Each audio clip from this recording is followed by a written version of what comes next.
He asked me to prom, then walked in with CHEN. I watched him walk through the double doors of the Riverside Country Club ballroom with CHEN on his arm, and everything I thought I understood about the past 2 weeks collapsed. My dress was blue. Cornflower blue, the saleswoman had called it. I'd picked it because Alex once said blue was his favorite color. I'd saved 3 months of coffee shop tips for it, skipping lunches, telling myself it would be worth it. Because Alex Higgins had chosen me. That's what I kept telling myself as I stood near the punch table, watching him smile at Mia like she was the only person in the room. His hand rested on the small of her back, casual, possessive, practiced. Like he'd done it 100 times. Maybe he had. My name is Emma Williams. I'm the girl who sits in the back of AP English. The one who eats lunch in the library because it's quieter than the cafeteria. The one nobody notices until they need notes from a class they skipped. And 2 weeks ago, Alex Higgins noticed me. He'd walked into the library during my free period, and I'd assumed he was lost. Boys like Alex didn't come to the library. They existed in a different ecosystem, the one with Friday night bonfires at his family's lake house, with courtside seats at basketball games, with cars that cost more than my mom made in a year. But he'd walked straight to my table, sat down across from me, and smiled. "You're Emma, right?" I'd nodded, too surprised to speak. "I've been wanting to ask you something." The whole library seemed to hold its breath. Or maybe that was just me. "Prom's coming up. And I was wondering if you'd go with me." He said it loud enough that the freshman study group 3 tables over stopped pretending not to listen. Mrs. Patterson looked up from her desk. Even the ancient copy machine seemed to pause. I should have asked why. I should have wondered what a boy like Alex Higgins wanted with a girl like me. But I didn't. I just said yes. Now, standing in my 3 months of tips dress, I finally understood the answer to the question I never asked. He didn't want me at all. So why did he ask? If you've ever felt invisible at the moment you were supposed to shine, subscribe and tell me where you're watching from. The whispers started before I could decide whether to stay or run. I heard my name first. Then Alex's. Then Mia's. The 3 of us linked together in sentences I couldn't quite catch but understood perfectly. A group of sophomore girls near the photo booth kept glancing at me, then at Alex and Mia on the dance floor. One of them laughed. Not cruel exactly, but careless. The kind of laugh that happens when someone else's pain is just entertainment. I set down my cup of punch.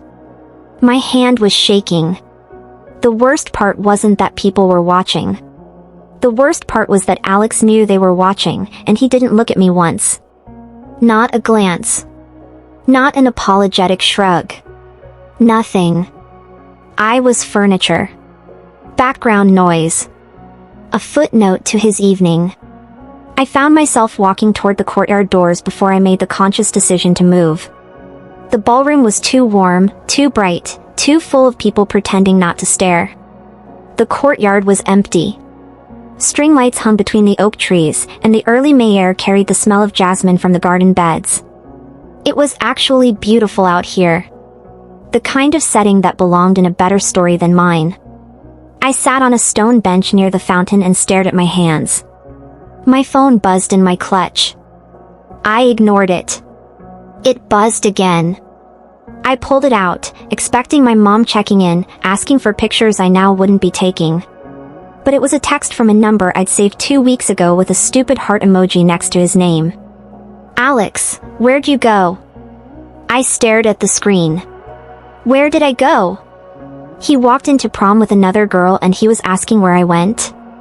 3 dots appeared. He was typing again. "Alex, can we talk?" I turned off my phone and put it back in my clutch. The thing about the 2 weeks between the library and prom is that they felt like a dream. The kind you don't want to wake up from because you know reality won't measure up. Alex started texting me the night after he asked me to prom. Simple things at first. "Hey, and what are you up to, and did you finish the English reading?" I'd never been the girl who got those texts. I was always the girl who watched other girls get them, wondering what it felt like to have someone thinking about you at 11 o'clock on a Tuesday night. Now I knew. It felt like floating. By the second week, our conversations had stretched longer. He told me about the pressure his dad put on him to get into Columbia. I told him about my mom working double shifts at the hospital and how I sometimes didn't see her for days at a time. He said I was easy to talk to. He said most people only wanted to know the version of him that had money and threw parties. "You're different," he'd written. "You actually listen." I'd read that message probably 50 times. I believed him. I believed that when he looked at me in the hallways, really looked at me, he was seeing something no one else bothered to see. What I didn't notice was that he only looked at me when no one else was around. In the hallways between classes, when his friends were nearby, his eyes would slide right past me. If I waved, he'd give me a quick nod, so fast I sometimes wondered if I'd imagined it. At first I told myself he was just private. That he didn't want people in his business. That what we had was too new and too fragile to share with the world. But that wasn't it. I just didn't want to see the truth. "Emma?" I looked up from the bench. A figure stood in the courtyard doorway, backlit by the ballroom glow. For one terrible, hopeful second, I thought it was Alex. But the silhouette was wrong. Shorter. Softer.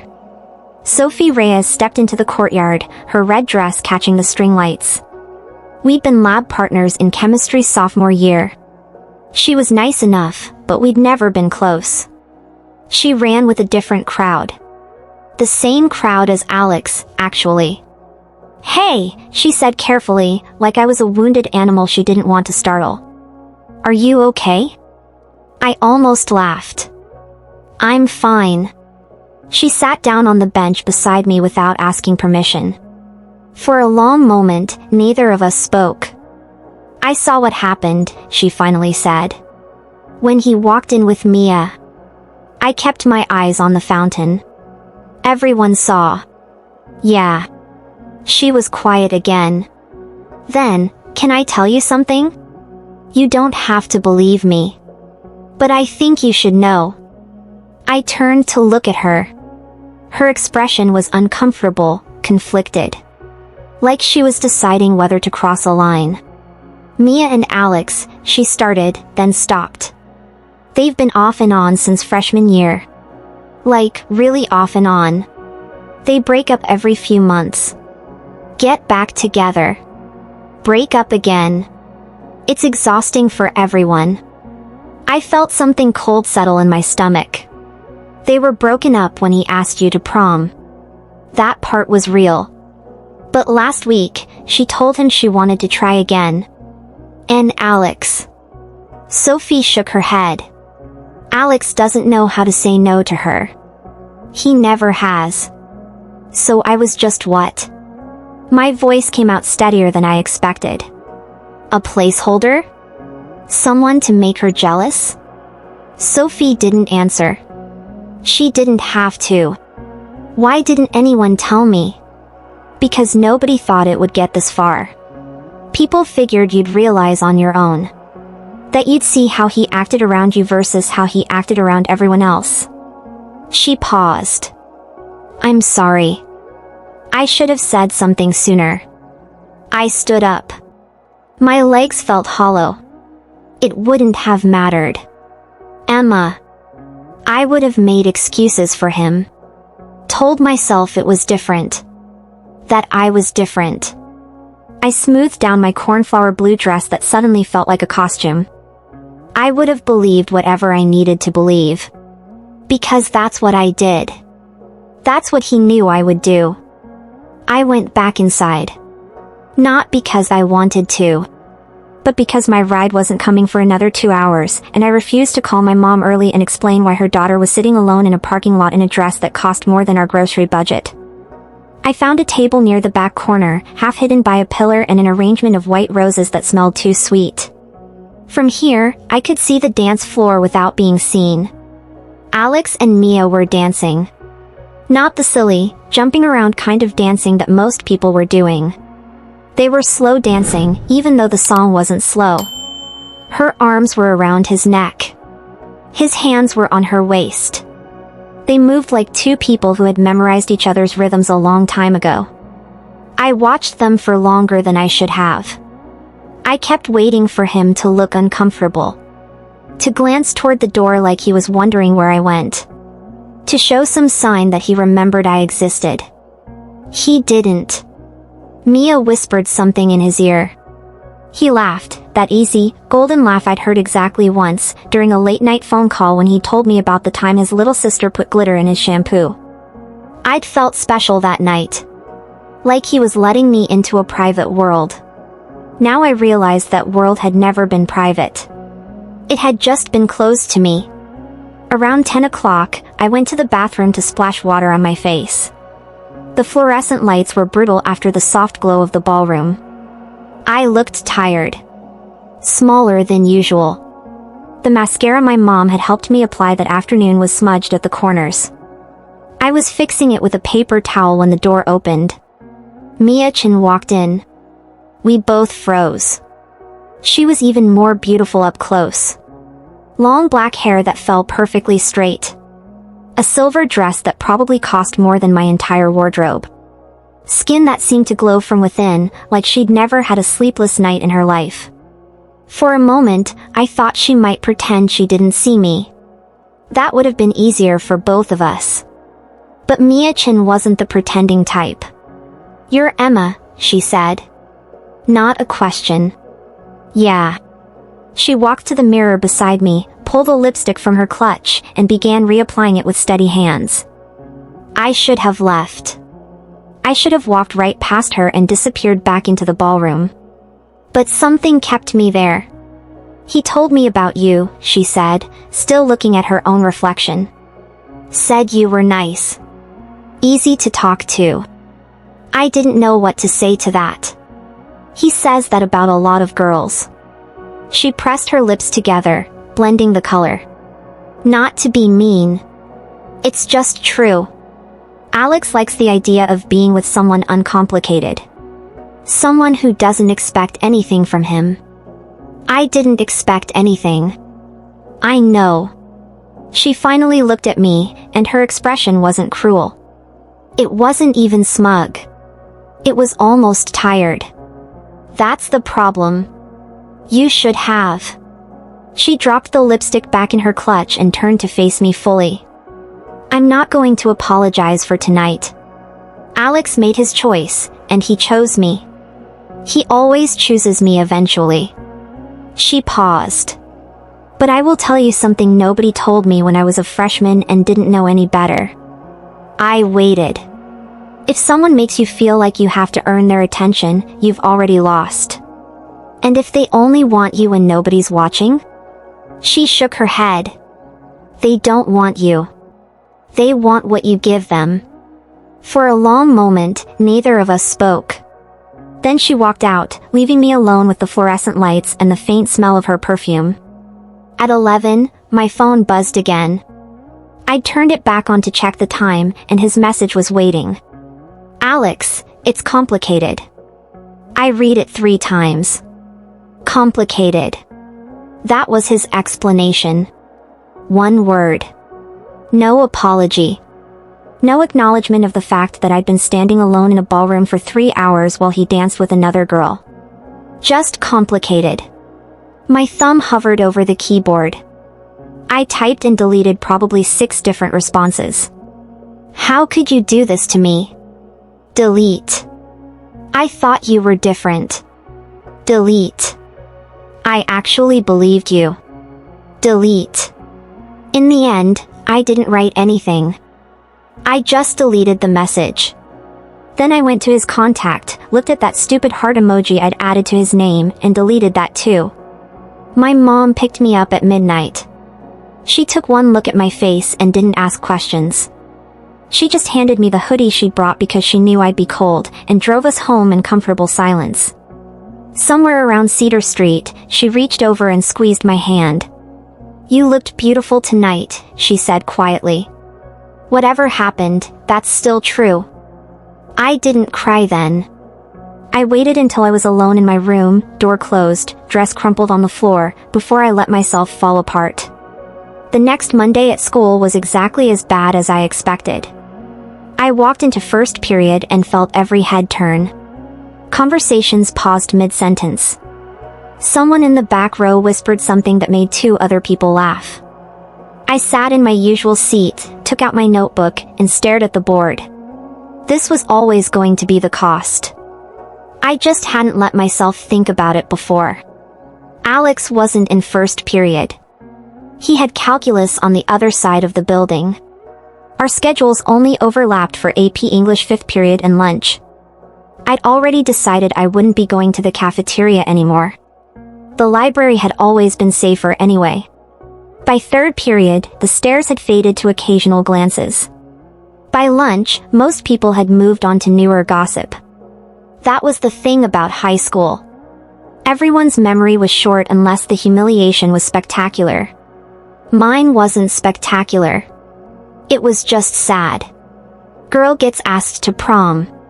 Girl says yes. Boy shows up with someone else. A story as old as time. Not even interesting enough to sustain a full news cycle.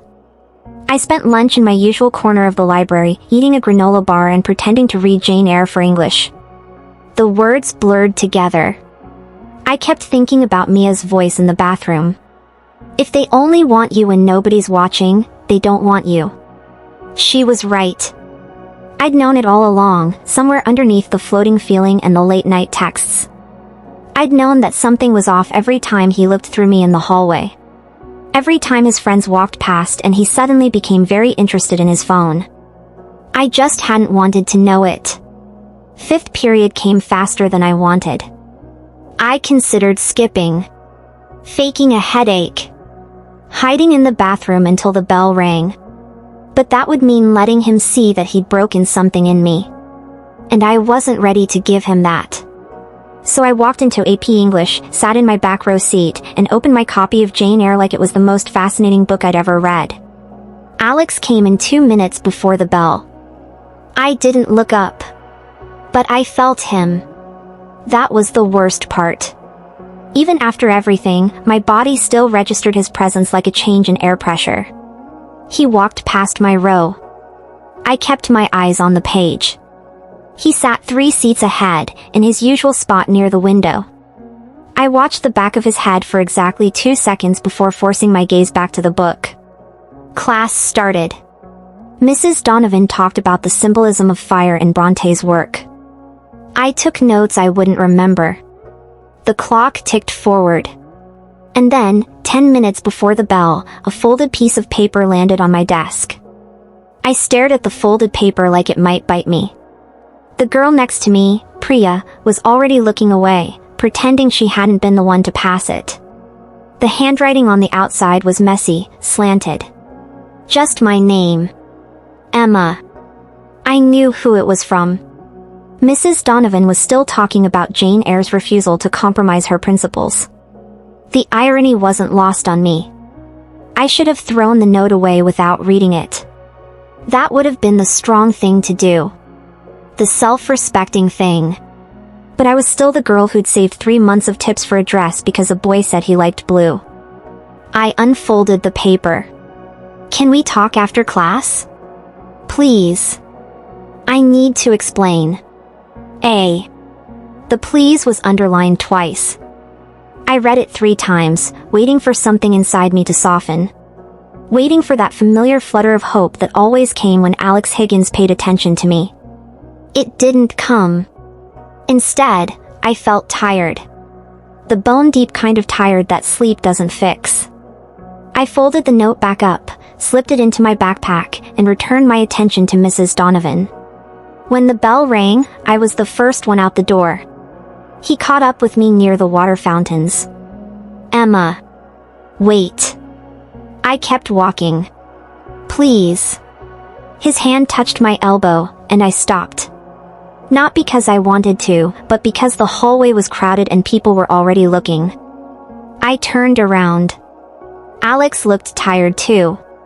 There were shadows under his eyes that I hadn't noticed from across the classroom. His hair was less perfect than usual, like he'd been running his hands through it. "Can we go somewhere and talk?" he asked. "Just 5 minutes. That's all I'm asking." "Why?" The question seemed to catch him off guard. "Because I owe you an explanation." "You don't owe me anything." I kept my voice flat. "Calm. You made your choice. I got the message." "That's not," he stopped, glanced around at the students flowing past us, and lowered his voice. "Can we please not do this in the hallway?" I almost laughed. "Now you care about privacy?" His jaw tightened. For a moment, he looked like he might walk away. Part of me hoped he would. It would make everything simpler. But Alex Higgins didn't walk away. He stepped closer, his voice dropping to barely above a whisper. "I know I messed up. I know what I did was wrong. But there's more to it than you know, and he exhaled. I need you to understand." "Why does it matter if I understand?" "Because it matters to me." I looked at him. Really looked. Searching for something, though I wasn't sure what. Sincerity, maybe. Regret. Some proof that the boy who texted me at midnight about his fears and his family was real, and not just a performance designed to make me feel special. I couldn't tell. That was the problem with Alex. I could never tell. 5 minutes, I said finally. That's it. We ended up in the empty courtyard behind the science building. The same courtyard where I'd sat alone during prom while he danced with Mia. The irony kept piling up. Alex leaned against the brick wall, hands shoved in his pockets. I stood a few feet away, arms crossed, backpack still on both shoulders like armor. "So," I said. "Explain." He was quiet for a long moment. I watched him struggle with something internal, words forming and dissolving before they reached his mouth. "Mia and I have history," he finally said. "A lot of it. We've been together since freshman year. Off and on, but mostly on." "I know. Sophie told me." He winced slightly. "Right. Yeah. Everyone knows. Everyone except me, apparently." "That's not," he stopped. Started again. "When I asked you to prom, we were broken up. For real that time. I thought it was actually over. And I saw you in the library, and you were just..." He trailed off, searching for words. "Quiet. Real. You didn't look at me like I was Alex Higgins whose dad owns half of Riverside. You looked at me like I was just some guy. You were just some guy." "Exactly." A small, sad smile crossed his face. "That's what I liked. With you, I could just be a person. Not a name. Not a bank account. Just me." I wanted to believe him. That was the dangerous thing. Even now, after everything, part of me wanted to believe that what we'd had was real. "So what happened?" I asked. "Between the library and prom?" He looked away. "Mia came back. Said she missed me. Said she was wrong to end things. And I..." He shook his head. "I didn't know how to say no. I never have. We've been doing this dance for 3 years. Breaking up, getting back together. It's like this gravity I can't escape. So you just let me think we were going to prom together while you were getting back with her?" I was going to tell you. I swear I was. But every time I tried, I couldn't figure out how. And then it was prom night, and Mia assumed we were going together, and I just... He exhaled. I took the easy way out. I told myself you'd figure it out. That maybe you wouldn't even show up. But I did show up. Yeah. His voice was barely audible. You did. Silence stretched between us. Somewhere in the distance, a bell rang. We were both late to our next class. I didn't care. You know what the worst part is? I said. It's not that you chose her. People are allowed to choose whoever they want. It's that you made me feel like I was crazy for thinking something was wrong. Every time you ignored me in the hallways, every time your eyes slid past me when your friends were around, I told myself I was imagining it. I made excuses for you because I wanted so badly to believe that someone like you could actually see someone like me. I did see you. No. You saw what I could give you. Someone to listen. Someone to make you feel good about yourself.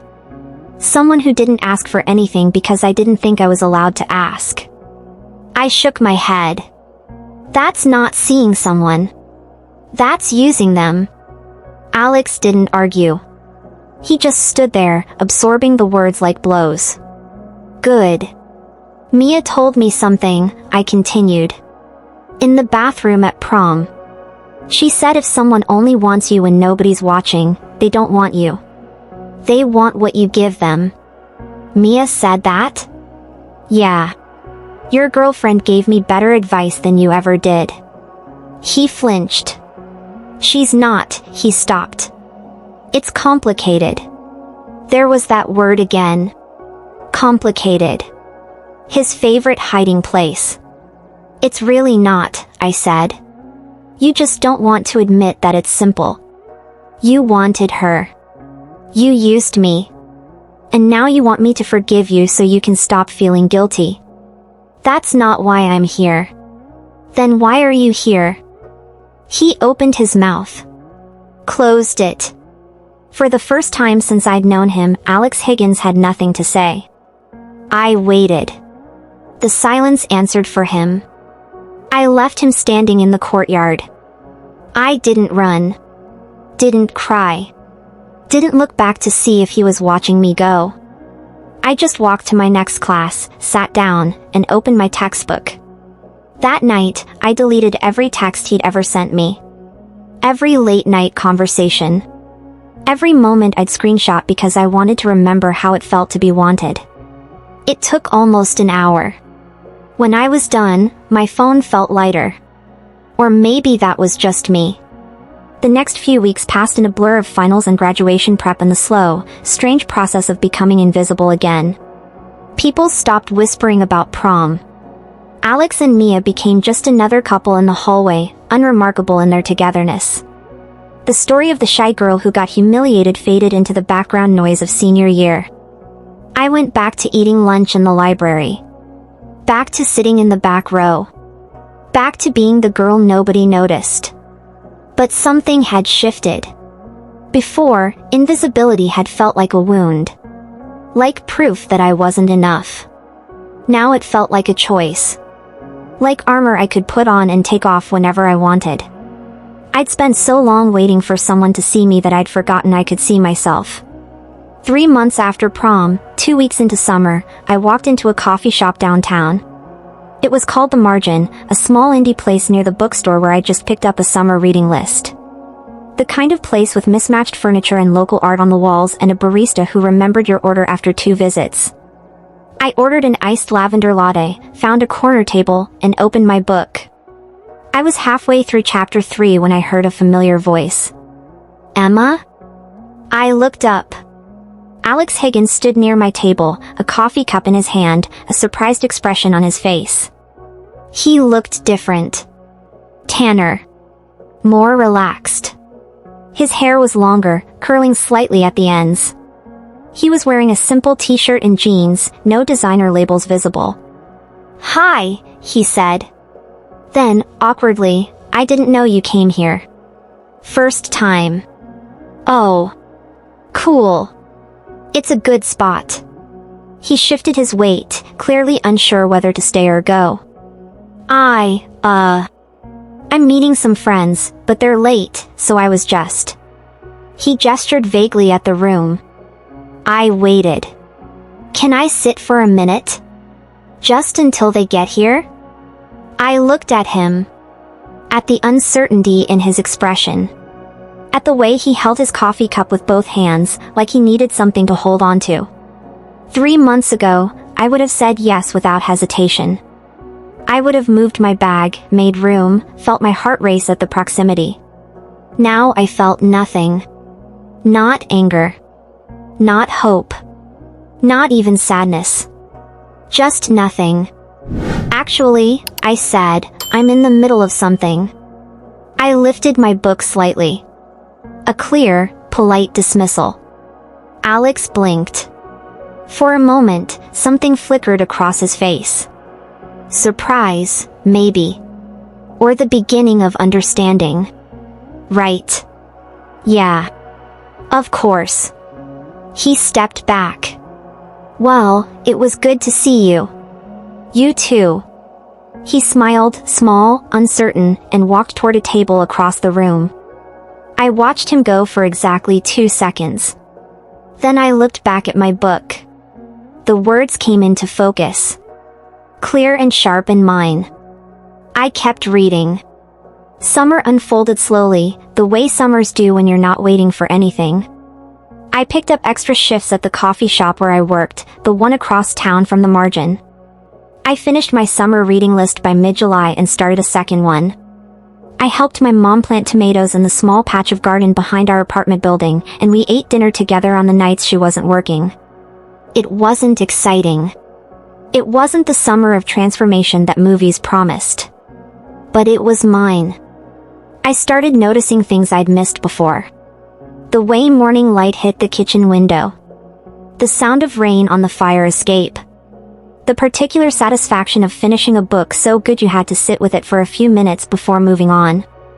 I'd spent so long looking outward, waiting for someone else to make my life feel meaningful, that I'd forgotten to look at what was already there. In early August, Sophie Reyes texted me out of nowhere. Sophie, hey. Random question. Are you going to orientation week at Ridgemont? I stared at my phone. Sophie and I hadn't talked since prom night, since she'd sat beside me on that courtyard bench and told me the truth about Alex and Mia. Me, yeah. Move-in is the 22nd. Sophie, me too. We should get coffee or something. If you want. I hesitated. Sophie ran in circles I'd spent years avoiding. Circles that included Alex. But Sophie had also been the only person honest enough to tell me what everyone else already knew. Me, sure. That sounds good. We met at a cafe near campus the week before move-in. Sophie was already there when I arrived, waving from a corner booth, her dark curls pulled up in a messy bun. Emma! She stood and hugged me like we were old friends. You look great. Did you do something different with your hair? I touched the ends self-consciously. I'd cut a few inches off in July, a small act of reinvention. Just a trim. It suits you. She sat back down, already sliding a menu toward me. I ordered us waters, but get whatever you want. My treat. You don't have to. I want to. She shrugged. Consider it an apology for not reaching out sooner. I kept meaning to text you after prom, but then finals happened, and graduation, and I just... She trailed off. I'm sorry. I should have checked in. It's okay. Really? No, it's not. She met my eyes. What Alex did was awful. And I was part of that world. I saw how he acted around you versus how he acted around everyone else, and I didn't say anything until it was too late. I stirred my water, watching the ice cube spin. You told me the truth when it mattered. That's more than most people did. Sophie was quiet for a moment. Then she nodded. Fair enough. She picked up her menu. So, tell me everything. What are you majoring in? Where are you living? Do you know your roommate yet? The conversation shifted to lighter things. Classes. Dorms. The dining hall everyone said to avoid. Sophie was easy to talk to in a way I hadn't expected. She asked questions and actually listened to the answers. She laughed at my jokes. She didn't make me feel like I had to perform. By the time we finished our sandwiches, something had loosened in my chest. "We should do this more often," Sophie said as we gathered our things. "Like, actually hang out. Not just say we will and then never follow through." "I'd like that." "Good." She grinned. "Because I need someone to complain to about my roommate." I stalked her on social media and she has a live laugh love poster in every single photo. I laughed. A real laugh, the kind I hadn't heard from myself in months. It felt good. Move-in day was chaos. My mom took the morning off work to help me carry boxes up 3 flights of stairs. Our apartment didn't have air conditioning, so we were both sweating by the second trip. My roommate, a girl named Jade from somewhere in Connecticut, had already claimed the bed by the window. She was friendly enough, with a loud laugh and an extensive collection of throw pillows. "I'm a hugger," she announced within 5 minutes of meeting me. Fair warning. I was not a hugger. But I smiled and let her embrace me anyway. By late afternoon, my side of the room was set up. Fairy lights strung above my bed. Books organized on the small shelf. A photo of me and my mom tucked into the corner of my mirror. Jade had gone to dinner with her parents, so I had the room to myself. I sat on my bed, looking around at the small space that would be mine for the next year. New school. New people. New chance to be whoever I wanted to be. The thought was terrifying and exhilarating in equal measure. Orientation week was a blur of campus tours and icebreakers and awkward small talk with strangers who would either become friends or fade into the background of my college experience. I went to the activities fair and signed up for the literary magazine and a hiking club I'd probably never attend. I ate dining hall pizza that tasted like cardboard. I got lost trying to find the library and ended up in the basement of the wrong building. Normal freshman stuff. Sophie and I met for coffee twice. She introduced me to some of her friends from her floor, and I discovered that I could hold a conversation with strangers without wanting to disappear. Progress. By the end of the week, I'd settled into something resembling a routine. Classes would start Monday. My schedule was taped to the wall above my desk. My books were stacked and ready. I was sitting in the campus coffee shop on Sunday afternoon, reviewing the syllabus for my intro to creative writing class, when someone sat down across from me. I looked up, expecting Sophie. It was Alex. He looked different again. More tired than he had at the margin. His hair was shorter now, neatly trimmed. He was wearing a Ridgemont hoodie that looked brand new. "Before you say anything," he started, holding up both hands, "I swear I'm not stalking you. I had no idea you were coming here." I closed my laptop slowly. "What are you doing here, Alex?" "I go here now." He said it like he was still getting used to the idea. "I was supposed to go to Columbia. My dad's been planning it since I was born. But He paused. I deferred. Told him I needed a gap year to figure things out. He was furious. So I enrolled here instead. Last minute. I stared at him. "You gave up Columbia?" It was never mine to give up. It was always his dream, not mine. He shrugged, but there was something heavy underneath it. "I spent the whole summer thinking about what you said. In the courtyard. About how I used you. How I never really saw you."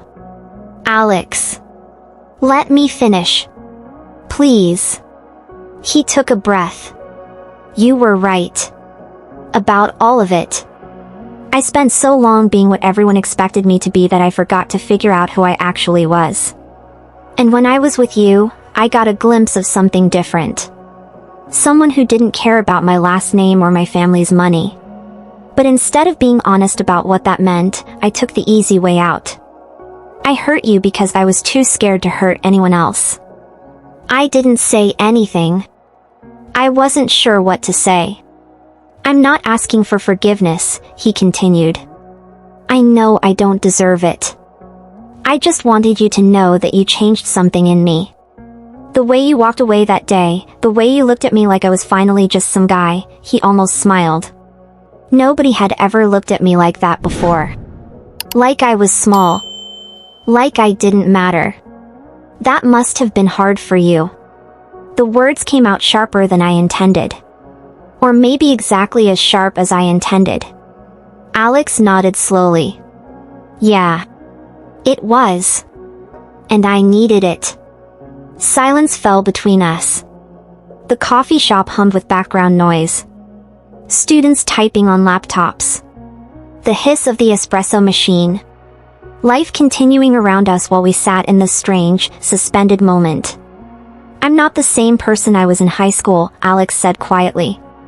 I'm not saying I'm fixed or whatever. I know it doesn't work like that. But I'm trying to figure out who I am without all the expectations. Without Mia. Without my dad's plan. What happened with Mia? We broke up. For real this time. He met my eyes. About a week after that day in the coffee shop. She said I'd been distant ever since prom. That I wasn't present anymore. She was right. I processed this slowly. I'm sorry. Don't be. It was a long time coming. He leaned back in his chair. Anyway. I didn't come here to dump all of this on you. I just saw you sitting here and I thought. I don't know. That I should finally say what I should have said months ago. Which is... I'm sorry. The words were simple. Undecorated. I'm sorry for hurting you. For making you feel invisible. For taking what you offered and giving nothing real in return. You deserved better than that. You deserve better than that. I looked at him for a long moment. He looked back, waiting. Not expectant. Not hopeful. Just waiting, like he'd finally learned that some things couldn't be rushed. Thank you, I said finally. For saying that. Thank you for listening. Another silence. This one less heavy. I should go, Alex said, standing. I have orientation stuff in 20 minutes. He paused. Maybe I'll see you around? Not in a weird way. Just, we're on the same campus now. It's probably unavoidable. Probably. He nodded. Picked up his coffee. Started to walk away. Alex. He turned. Good luck, I said. Figuring out who you are. Something shifted in his expression. Not quite a smile, but close. You too, Emma. He walked out. I sat there for a long time, staring at the empty chair across from me. Then I opened my laptop and went back to my syllabus. The first month of college passed faster than I expected. I fell into a rhythm. Morning classes. Afternoon study sessions in the library. Dinner with Jade and the girls from our floor. Weekend coffee with Sophie, who had become something close to a real friend. I was busy in a way that felt intentional. Not busy to avoid my thoughts, but busy because I was building something. A life that belonged to me. My creative writing class became my favorite part of the week. Professor CHEN was demanding but fair, the kind of teacher who pushed you because she believed you had something worth pushing toward. She made us read our work aloud, which terrified me at first. But by the third week, I started to look forward to it. You have a quiet voice, she told me after class one day. But your writing isn't quiet at all. There's a lot of feeling underneath the surface. Don't be afraid to let it out. I thought about that for a long time. I saw Alex around campus occasionally. In the dining hall. Crossing the quad. Once in the campus bookstore, browsing the philosophy section with a concentration that seemed almost comical. We didn't talk much. A wave here. A nod there. The kind of distant acknowledgement that said we recognized each other without requiring anything more. It was strange, seeing him in this new context. Without his friends from Riverside.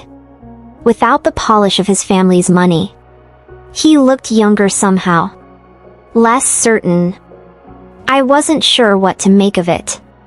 In late September, Professor Chen assigned us a personal essay.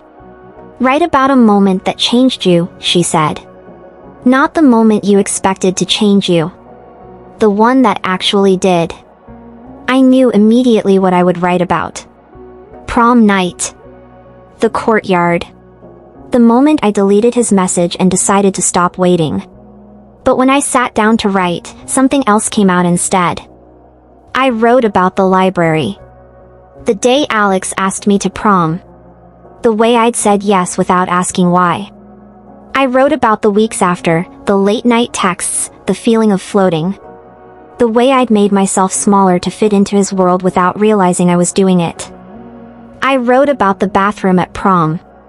Mia's voice. The unexpected clarity of her words.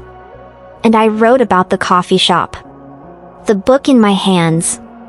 The moment I looked back at the page instead of watching him walk away. It wasn't about him, I realized as I finished. It was about me. About the girl who'd spent so long waiting to be seen that she forgot she could see herself. I turned in the essay on a Friday. On Monday, Professor Chen asked me to stay after class.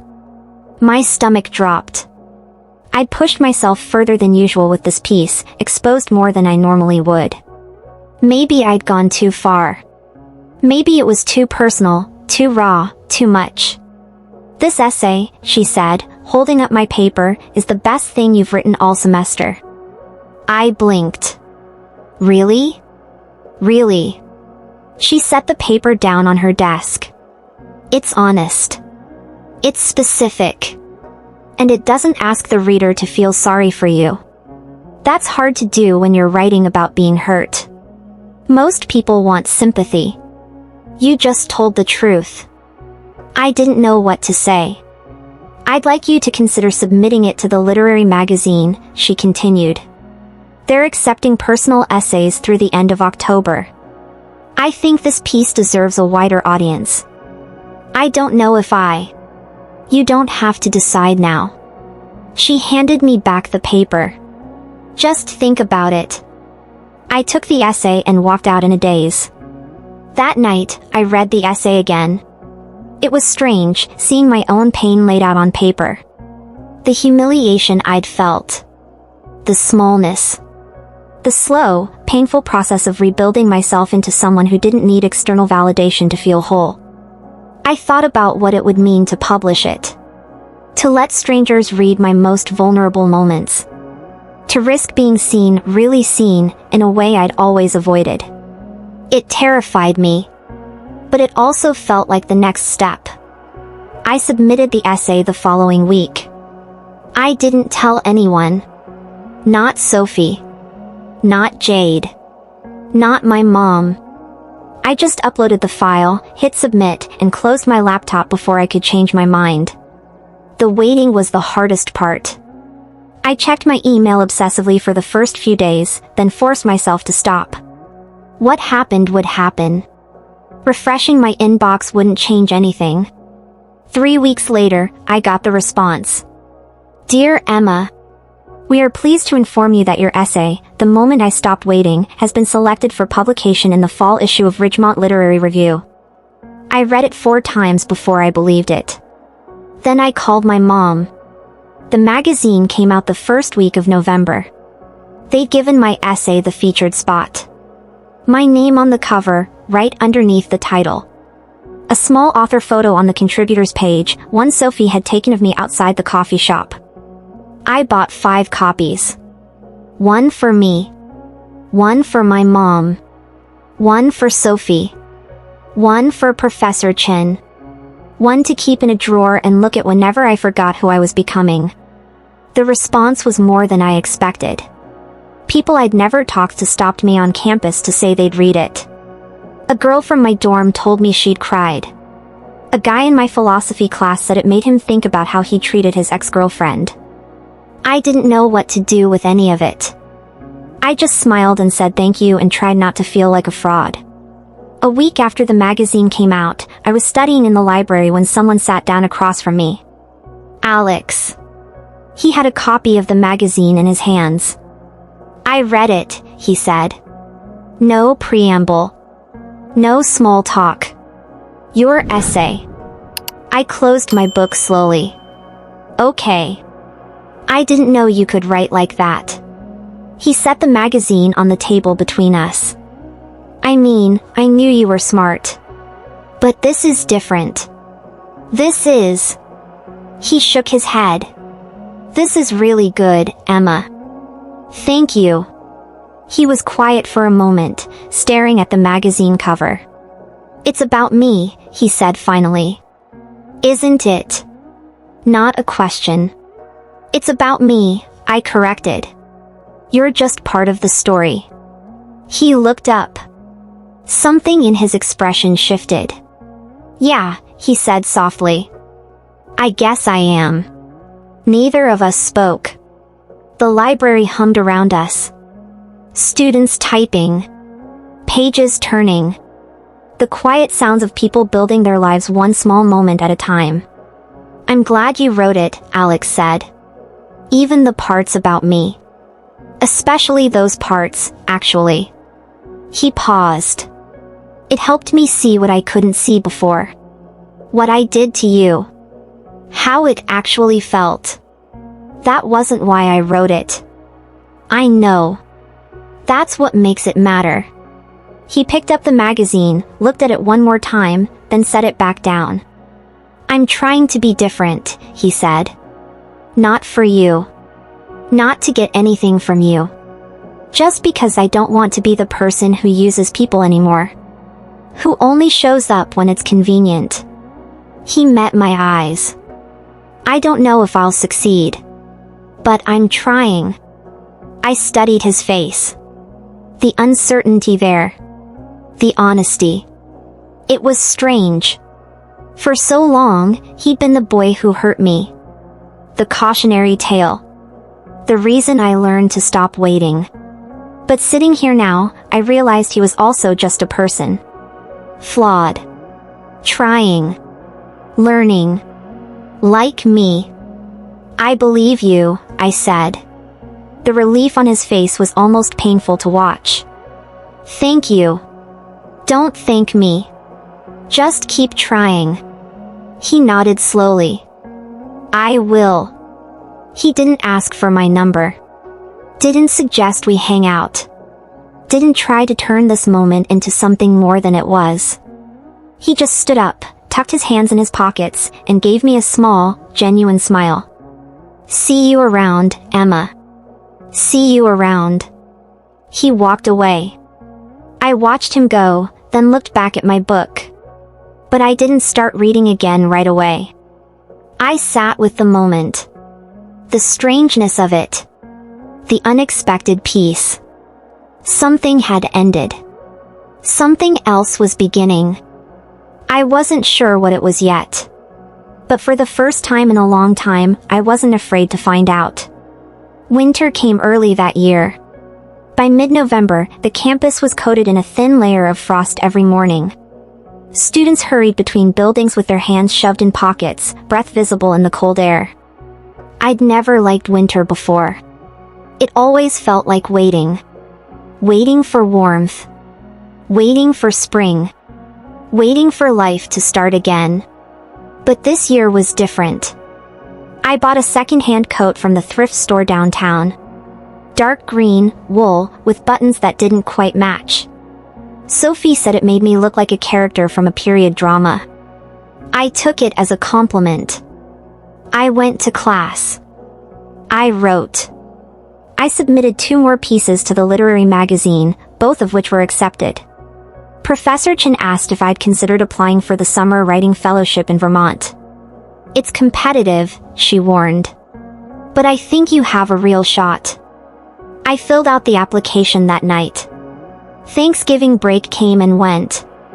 I spent it with my mom eating homemade tamales and watching old movies on the couch. She'd framed my essay from the magazine and hung it in the hallway, right next to my high school diploma. My daughter, the writer, she said, her voice thick with something I couldn't name. I hugged her tighter than usual. The last week of the semester arrived faster than expected. Finals. Papers. The frantic energy of everyone trying to finish what they'd put off for months. I was in the campus coffee shop on a Thursday evening, surrounded by textbooks and empty cups, when Sophie texted me. "Sophie, party at Marcus's place tonight. You should come." I stared at the message. Parties weren't my thing. They never had been. Too loud. Too crowded. Too many opportunities to feel invisible. But something made me hesitate before saying no. "Me, who's going?" "Sophie, everyone. It's the end of semester thing. You don't have to stay long. Just show your face." I thought about it. The old me would have said no automatically. Would have used studying as an excuse. Would have stayed safe in my corner of the library, watching life happen to other people. But I wasn't the old me anymore. Me, okay. I'll come for an hour. Sophie, YAY. Pick you up at 9. The party was exactly what I expected. Loud music. Crowded rooms. People laughing and shouting over each other. The smell of cheap beer and someone's failed attempt at making punch. Sophie introduced me to a dozen people whose names I immediately forgot. I smiled and nodded and made small talk, and somehow it wasn't as terrible as I'd imagined. Around 10, I found myself on the back porch, escaping the noise for a few minutes. The yard was quiet. String lights hung from the trees, casting everything in a soft glow. A few people were scattered across the lawn in small groups, their voices low and relaxed. I leaned against the railing and breathed in the cold air. "You're Emma, right? The writer?" I turned. A guy I didn't recognize stood a few feet away, holding a cup of something that looked like actual coffee. He was tall, with dark hair and glasses and a slightly crooked smile. "That's me," I said. "Though I'm not sure I've earned the title yet. I read your essay in the magazine." He stepped closer, leaning against the railing beside me. "The one about prom. It was really good." "Thank you. I'm Daniel, by the way. I'm in the creative writing program too. Different section, though. I have Professor Morrison. The one who makes everyone write sonnets." He laughed. "That's the one. I've written more sonnets this semester than I have in my entire life. And I'm still terrible at them." I found myself smiling. "What do you actually like to write?" "Short stories, mostly. Science fiction. Weird stuff about people living on space stations and trying to figure out what it means to be human." He shrugged. "Not as profound as your work, but it keeps me busy." "That sounds interesting." "Yeah." He looked genuinely pleased. Most people just nod politely and change the subject. I'm not most people. The words came out before I could stop them. More confident than I usually sounded. Daniel's smile widened. "No," he said. "I don't think you are." We talked for an hour. About writing. About books. About the professors we liked and the ones we didn't. About where we'd grown up and how we'd ended up here. Daniel was from a small town in Oregon. He'd come to Ridgemont because they'd offered him a scholarship and he wanted to get as far from home as possible. He had 2 younger sisters who texted him constantly and a dog named Hemingway that he missed more than he wanted to admit. He was easy to talk to. Not in the way Alex had been, where I always felt like I was performing. But genuinely easy, like conversation was something we were building together instead of something I had to earn. When Sophie found me to say she was leaving, I was surprised to realize 2 hours had passed. "I should go," I said reluctantly. "Can I get your number?" Daniel asked. "I'd love to read more of your work. If you're willing to share." I hesitated for only a second. "Sure." He handed me his phone. I typed in my number and handed it back. "I'll text you," he said. "Maybe we could get coffee sometime. Compare notes on surviving the creative writing program." "I'd like that." He smiled again. That slightly crooked smile that was starting to feel familiar. See you around, Emma. See you around. Sophie waited until we were in the car to start interrogating me. Who was that?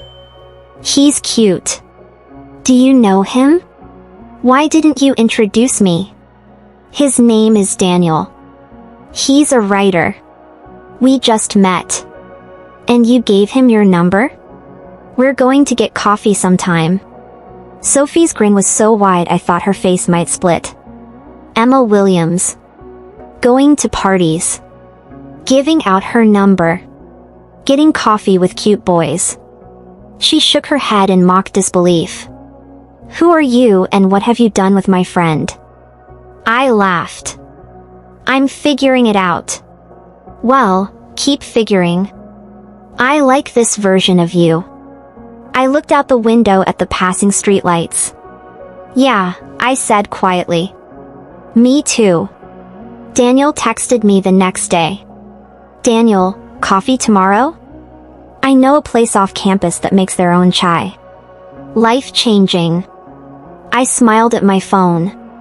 You had me at life-changing. Daniel, great. I'll pick you up at 2? See you then. The coffee shop was called the Inkwell.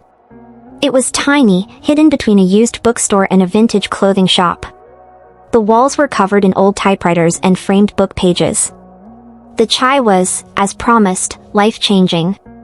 Daniel and I talked for 3 hours. We talked about our families. Our fears. The stories we wanted to write but hadn't found the courage for yet. He told me about the novel he'd been working on since high school, a sprawling science fiction epic that he kept revising instead of finishing. I'm scared to finish it, he admitted. Because what if I do, and it's not good enough? What if you do, I said, and it is? He looked at me for a long moment. Has anyone ever told you that you're kind of wise? My mom. But she has to say that. He laughed. It was warm. Real. The kind of laugh that made me want to hear it again.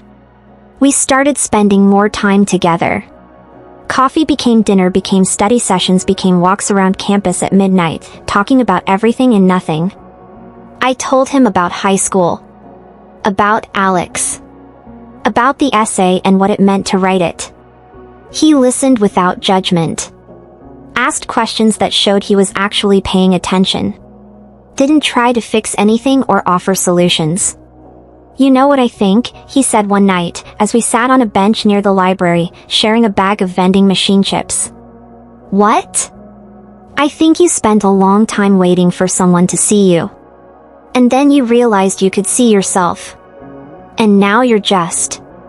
He waved a chip in the air, searching for the word.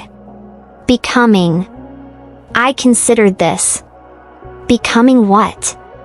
Whoever you want to be. He smiled. That's the whole point. You get to decide. I looked at him. At his messy hair and his crooked smile and his eyes that always seemed to be really looking at me. What if I decide to become someone who steals all your chips? Then I would support your journey of self-discovery. I grabbed the bag and ran. He chased me across the quad, both of us laughing like kids. And for the first time in as long as I could remember, I felt light. The semester ended. I passed all my classes. Got an A in creative writing. Received an email saying I'd made it to the second round of the Vermont Fellowship application. Daniel drove me to the train station on the last day before break. I'm going to miss you, he said as we stood on the platform. It's only 3 weeks. 3 weeks is forever. I rolled my eyes, but I was smiling. You're dramatic. I'm a writer. It's in the job description. The train pulled into the station. People started gathering their bags, moving toward the doors. Hey, Daniel said, his voice softer now. I know we haven't talked about what this is. Us, I mean. And I don't want to pressure you or make things weird. But I just want you to know that I really like spending time with you. More than I've liked spending time with anyone in a long time. I looked at him. At this boy who saw me. Really saw me. Not as a placeholder. Not as a distraction. Just as me. I really like spending time with you too, I said. His face broke into that crooked smile. Yeah. Yeah. He leaned forward and kissed me. It was soft. Gentle. The kind of first kiss that felt like a beginning instead of a question. When he pulled back, his eyes were bright. Text me when you get home?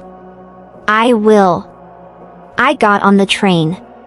As it pulled away from the station, I looked out the window and saw him standing on the platform, waving.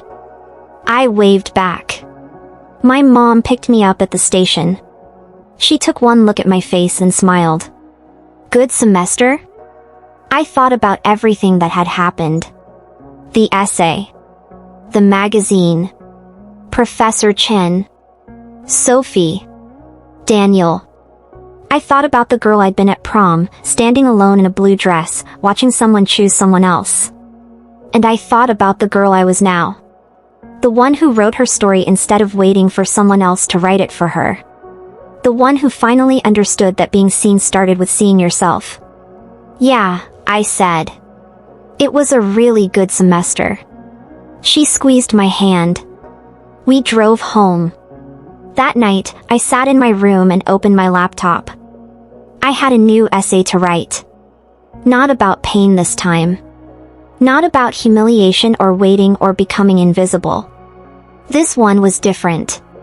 This one was about what comes after. I started typing. Some people teach you what you don't want. Others teach you who you are. And if you're lucky, really lucky, someone comes along who sees the person you're still becoming and decides to stay anyway. This is a story about learning to stop waiting. And what happened when I finally started living. If this story stayed with you, subscribe for more. And tell me in the comments, what was the moment you stopped waiting?